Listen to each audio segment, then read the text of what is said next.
E a gente vai falar agora orientações importantes para você de todo o Brasil que está aqui sintonizado. Vamos falar sobre uma doença infecto-contagiosa que está preocupando as autoridades do estado de Tocantins, com vários casos da doença de mormo confirmados. A Agência de Defesa Agropecuária voltou a recomendar que sejam evitadas aglomerações de cavalos, burros, jumentos em eventos agropecuários nas cidades onde foram identificados esses focos da doença. E orientações sobre a doença mormo você encontra agora do Bom Dia Produtor.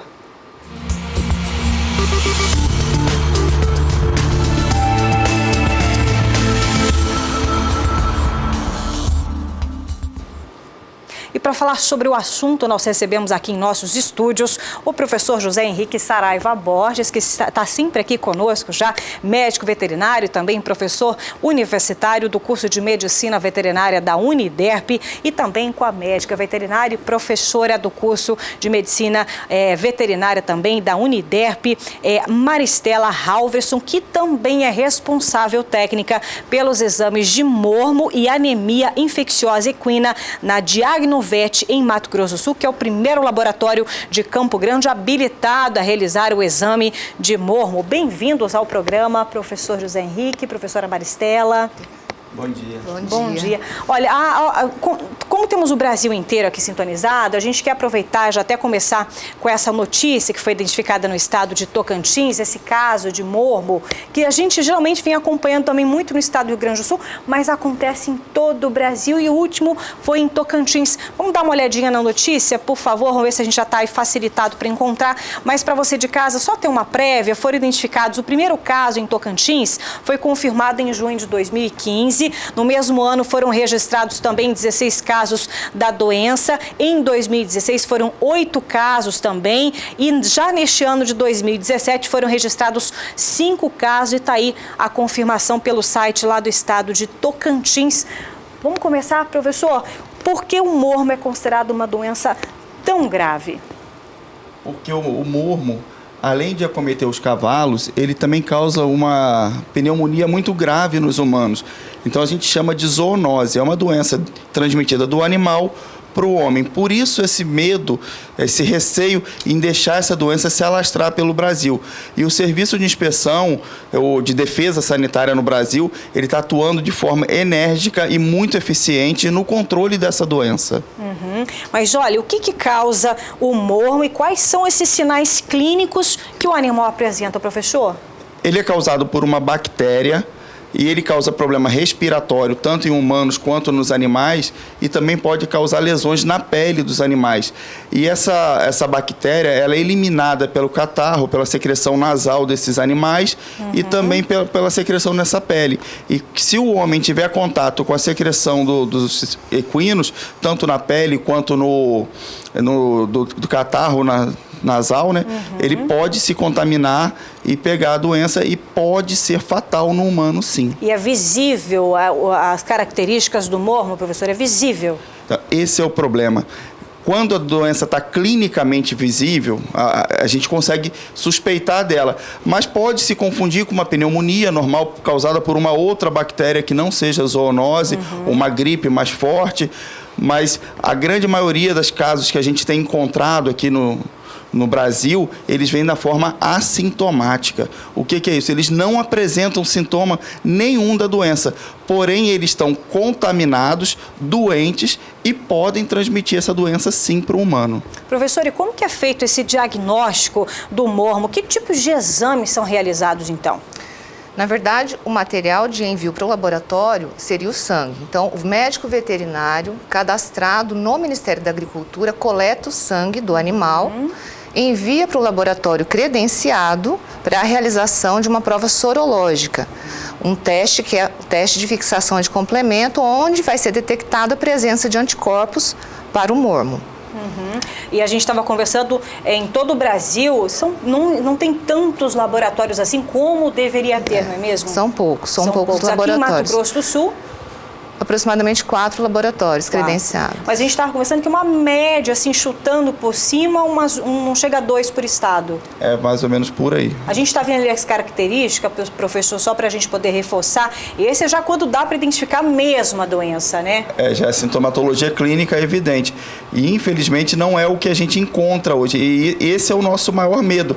Porque o proprietário acha que esse exame, ele não funciona, ele está errado, o animal dele está sadio, mas o animal pode estar positivo. O primeiro exame que é feito é um exame de triagem. A gente vê se ele tem a possibilidade. Então, é um exame que pode dar um falso positivo.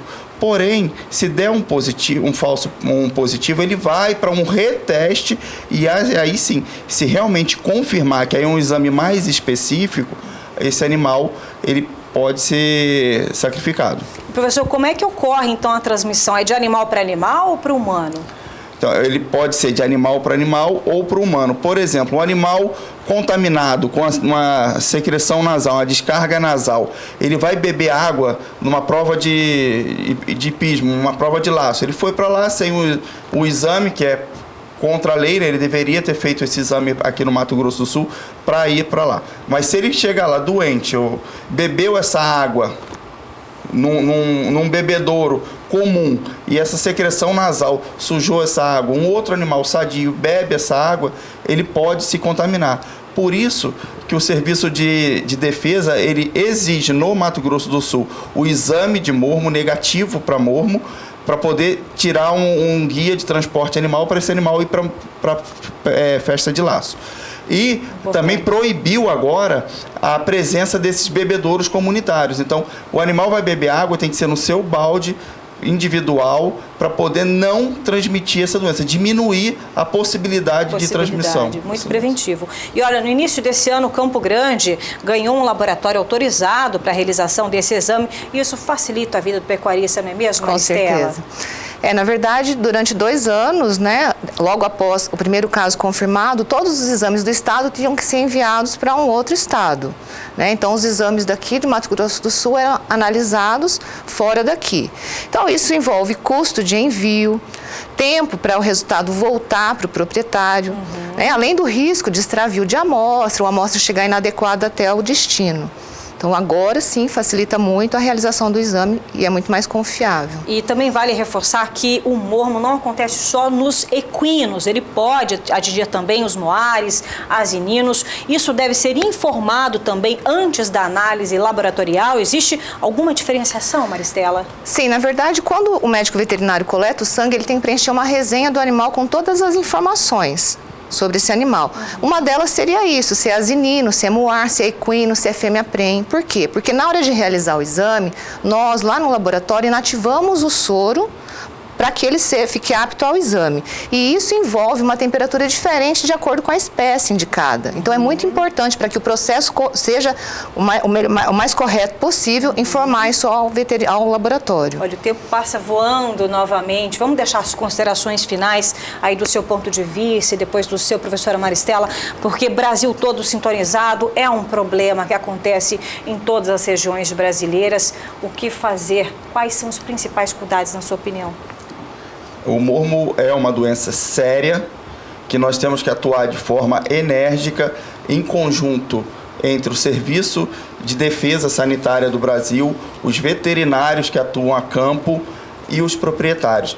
Todos nós temos que entender que jogamos no mesmo lado, no mesmo sentido, em defesa da saúde dos equinos e da população brasileira.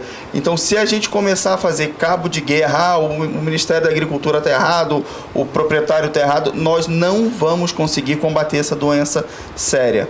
O Ministério da Agricultura tem fiscais e técnicos extremamente competentes, o programa de defesa é eficiente e a doença é muito séria. Então vamos seguir todas as regras colocadas pelo Serviço de Defesa para a gente conseguir acabar com essa doença no Brasil, que já estava tida como terminada e há poucos anos atrás ela está crescendo e sendo espalhada pelo Brasil inteiro numa velocidade muito grande. Isso me assusta bastante. Professora Maristela, considerações finais, por favor. O que o professor falou é bem importante, porque na verdade nem todos os animais apresentam esses sintomas. Então é muito importante que se faça esse controle sim, principalmente fazendo os exames para diagnóstico. E aí, independente de aparecer ou não sintoma clínico, as providências devem ser tomadas, porque como ele disse, a gente joga tudo no mesmo time para tentar evitar a doença, né? Tá certo. Olha, muito obrigada. Nós conversamos aqui para a gente poder entender mais sobre essa doença infecto-contagiosa que começa silenciosa e é muito perigo para todas as regiões brasileiras. Eu conversei com o professor José Borges, né? José Henrique Saraiva Borges, médico veterinário, e também com a professora Maristela Halverson, que é responsável técnica pelos exames agora de exames de morma da Diagnovet aqui no estado de Mato Grosso do Sul. Muito obrigada pela presença de vocês. Obrigada.